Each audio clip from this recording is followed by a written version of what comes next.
Take our lead, let's help you make your mark.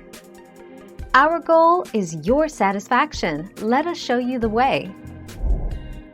Instructions. Using a mixer, cream softened butter and vanilla until smooth. Add sugar gradually, allowing butter and sugar to cream together before adding more.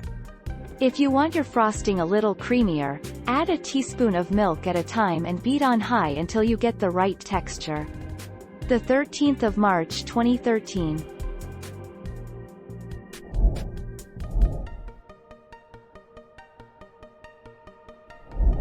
Make your mark, take our lead.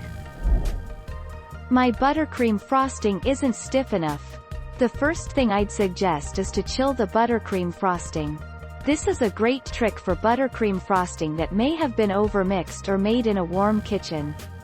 If this doesn't seem to do the trick, try adding sifted powdered sugar, a few tablespoons at a time. 17 September 2019.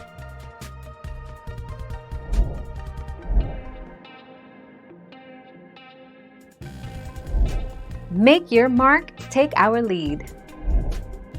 Dump your canned frosting into a large mixing bowl with a hand mixer or into the bowl of an electric mixer and whip it up. Without even adding any other ingredients, this will aerate the frosting for a fluffier consistency. 24 November 2020. Thank you for watching. Please subscribe and hit the bell notification.